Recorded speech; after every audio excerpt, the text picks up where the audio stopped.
Saudara-saudari, Shalom. Salam sejahtera dan selamat tahun baru.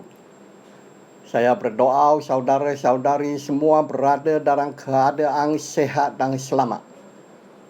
Sememangnya saudara-saudari, COVID-19 menimbulkan banyak masalah, kesusahan dan ketidaktentuan kepada semua lapisan rakyat, termasuklah kita.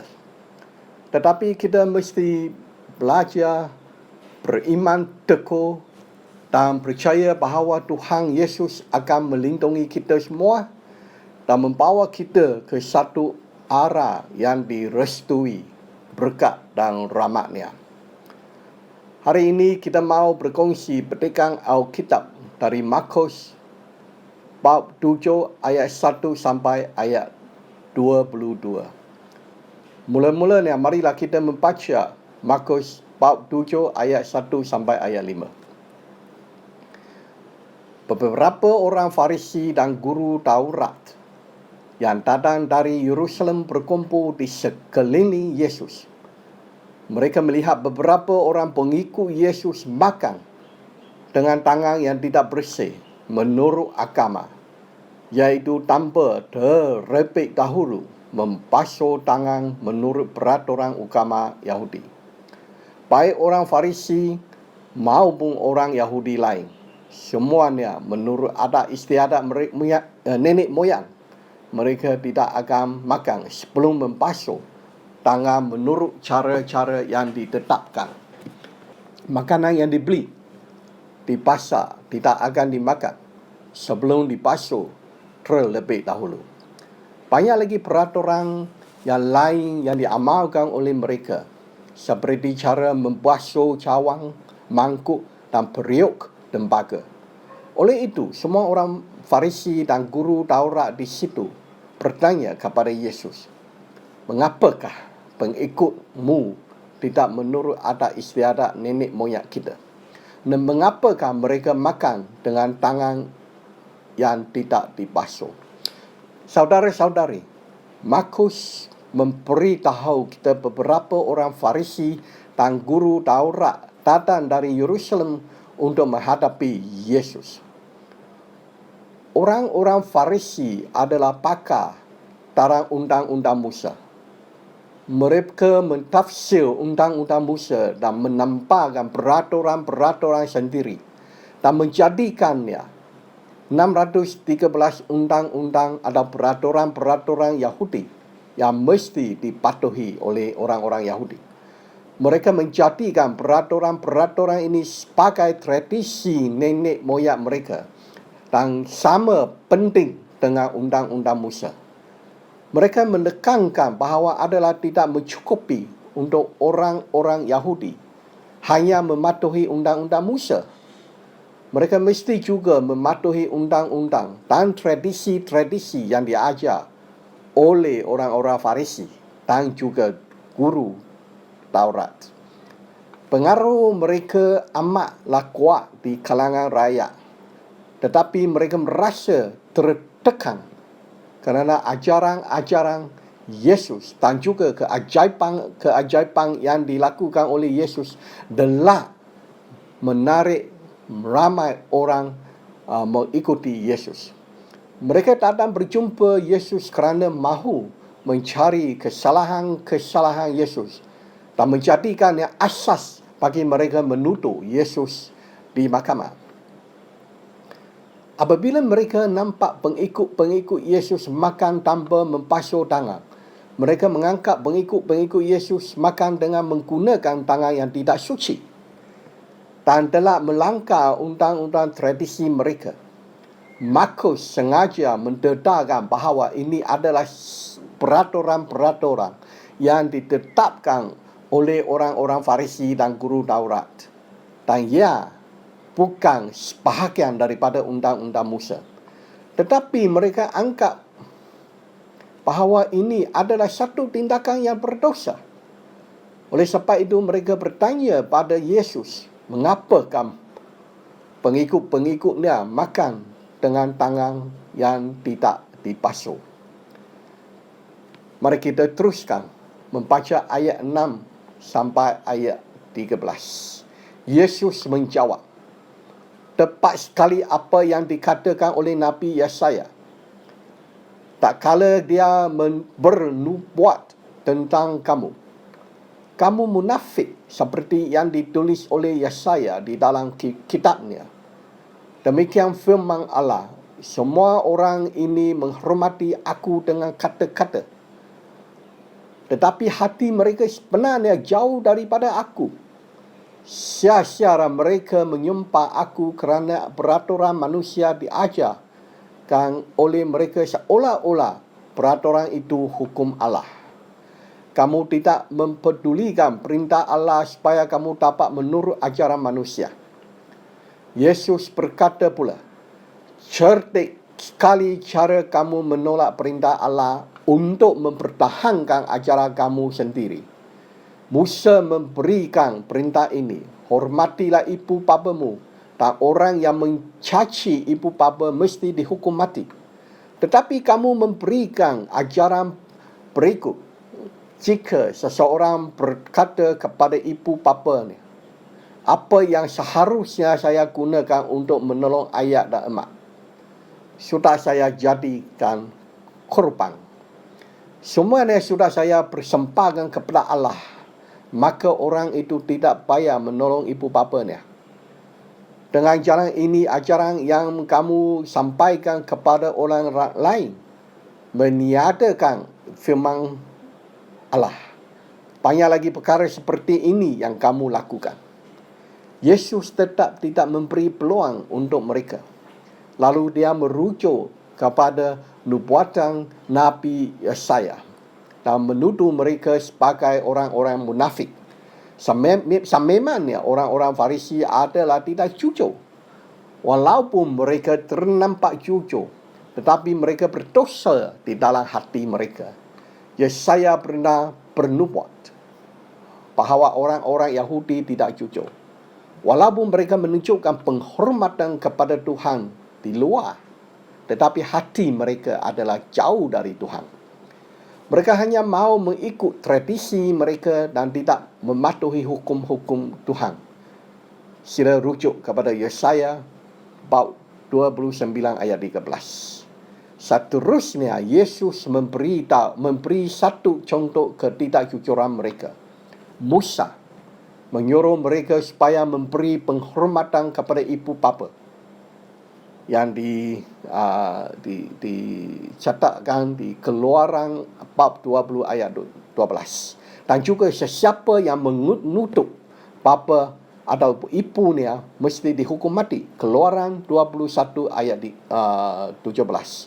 Jadi sepatutnya mereka mesti menolong ibu bapa mereka. Tetapi mereka licik dan berkata, oleh kerana mereka telah mempersembahkan korban kepada Tuhan, iaitu persembahan kepada Tuhan, tak adalah tidak lagi perlu untuk mereka menolong ibu bapa mereka. Dengan erti kata yang lain, saudara-saudari, mereka hanya berhasrat untuk mematuhi tradisi-tradisi mereka dan tidak berhasrat untuk mematuhi hukum-hukum Tuhan.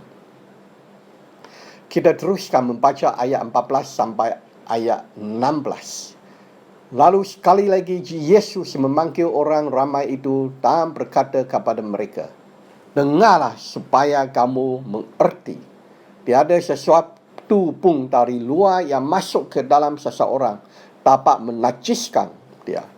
Sebaliknya, apa yang keluar dari seseorang menajiskan dia. Oleh itu, jika kamu bertelinga, dengarlah. Berkemungkinan apabila orang-orang Farisi dan guru-guru Taurat datang berjumpa Yesus, orang ramai yang berada dengan Yesus berundur ke belakang. Selepas orang-orang Farisi dan guru-guru Taurat pergi dari tempat itu, Yesus sekali lagi memanggil orang-orang datang ke depan dia. Menurut ajaran orang-orang Farisi, apabila pengikut-pengikut Yesus makan tanpa memasuk tangan mereka adalah tidak suci. Ia terus akan menajiskan makanan dan badan mereka. Ini bermakna saudara-saudari, pengikut Yesus memakan tanpa memasuk tangan mereka merupakan satu tindakan berdosa. Tetapi sebaliknya, ajaran Yesus menekankan bahawa makanan yang mereka makan tidak akan menajiskan pada mereka. Tindakan-tindakan luaran mendedahkan keadaan rohani mereka. Jika keadaan rohani mereka sehat dan hubungan mereka dengan Tuhan adalah rapat, makan tanpa memasuk tangan adalah tidak merupakan satu dosa. Mari kita teruskan membaca ayat 17 sampai ayat 22. Apabila Yesus meninggalkan orang ramai, lalu masuk ke rumah, pengikut-pengikutnya bertanya kepadanya tentang perumpamaan itu.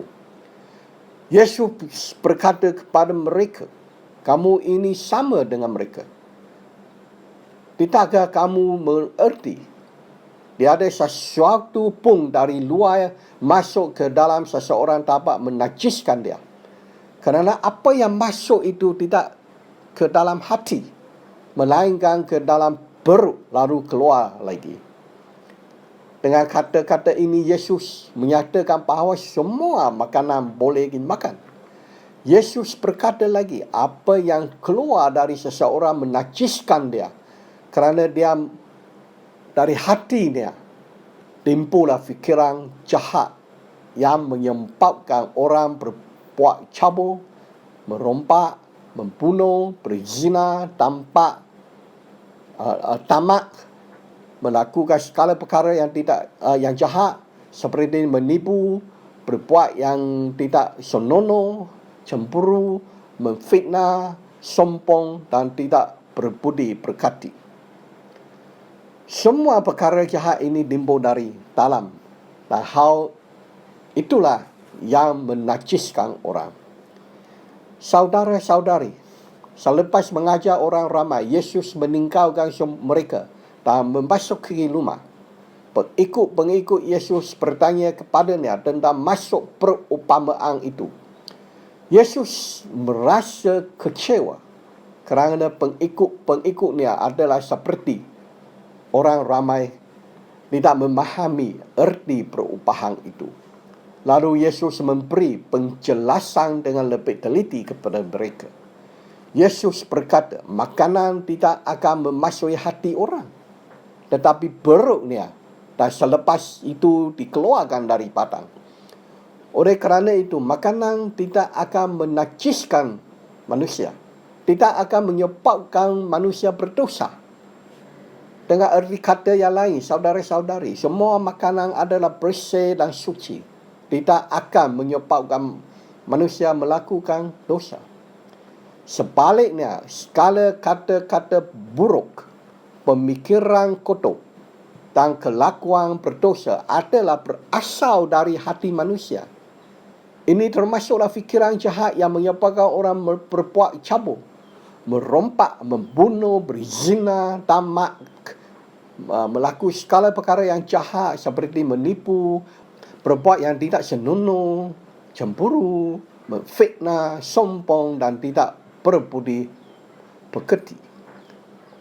Saudara-saudari, orang-orang zaman dahulu berpendapat bahawa hati adalah pusat pemikiran manusia. Semua tindakan luaran manusia adalah berasal dari hati manusia. Alkitab juga mengingatkan kita bahawa berhati-hatilah tentang apa yang kamu fikirkan, kerana pemikiranmu menentukan hidupmu.